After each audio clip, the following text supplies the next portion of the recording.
What up and welcome to Rama Screen YouTube channel, and here's my review of Netflix new animated series Masters of the Universe Revolution. Let's rock this. Now you guys remember Kevin Smith's Masters of the Universe Revelation from a few years ago, right? The one that caused so much outrage and it triggered so many He-Man fans because that show put Teela front and center and it put Adam/He-Man in the back seat.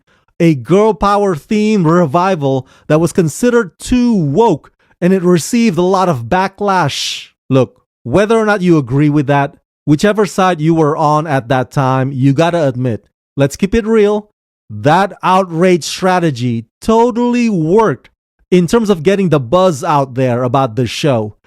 After all, we live in a day and age now where people hate even the tiniest of cultural changes.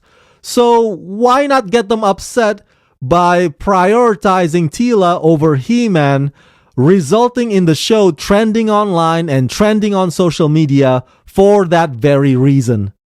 Any publicity is good publicity, right? Well, this latest one, Revolution, is a sequel to that. It's a follow-up to Revelation.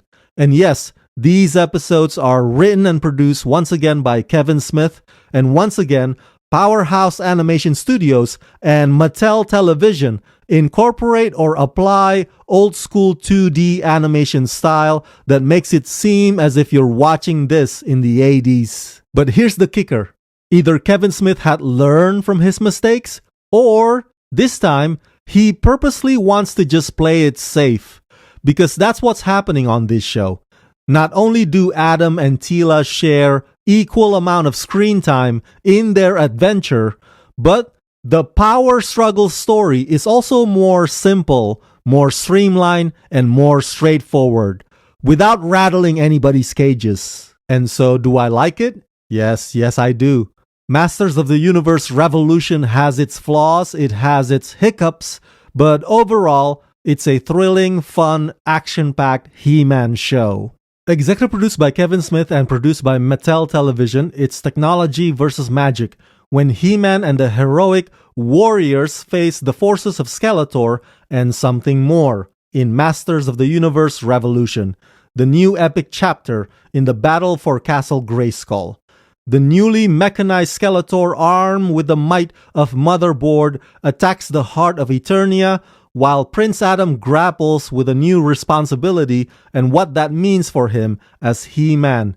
Adam is forced to choose between the scepter or the sword, and a life as either the king or the champion. Meanwhile, the new sorceress Teela searches for the secret of snake magic in the midst of dark smoke to rebuild a magic realm and help He-Man hold off the greatest threat Eternia has ever faced, the return of the despot Hordak, the ruthless leader of the Horde Empire. Voice starring Diedrich Bader, Melissa Benoist, Liam Cunningham, Keith David, Mark Hamill, Lena Headey, Griffin Newman, William Shatner, Tiffany Smith, Tony Todd, and Chris Wood. You may have noticed that Sarah Michelle Gellar did not return as the voice of Teela.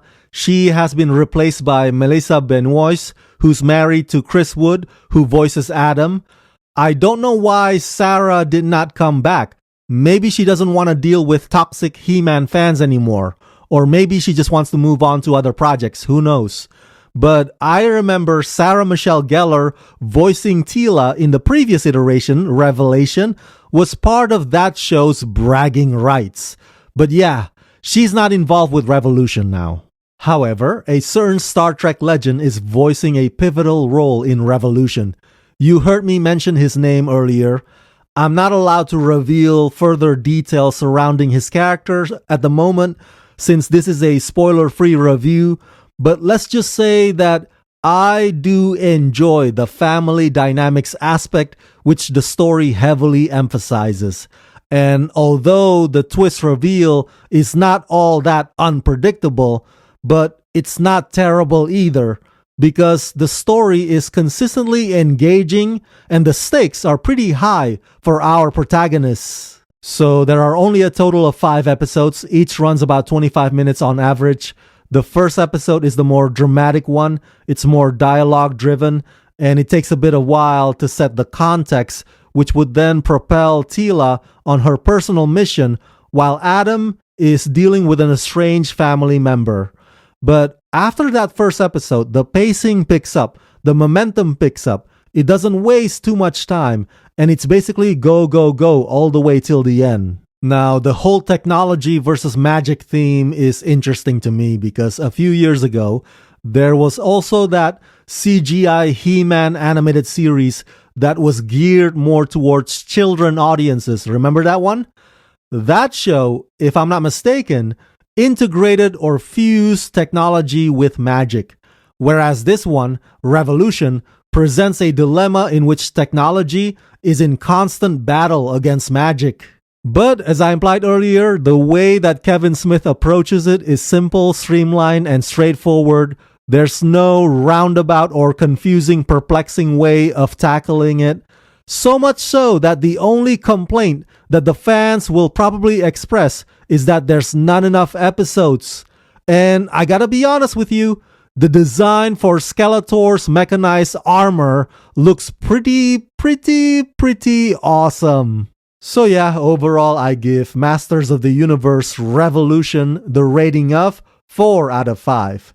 It's not groundbreaking, it's not shocking, it's not thought-provoking, and it's not getting you upset. Hell, even the promo or the marketing for this show is very low-key. This is just an enjoyable rock'em sock'em He-Man show that you can watch and finish entirely in one afternoon while eating a bag of chips. So that's it. That's my review of Masters of the Universe Revolution. Smash that like button. Hit that notification bell. Share this video with everyone you know. Share your thoughts in the comment section below. And as always, subscribe. Let's rock this.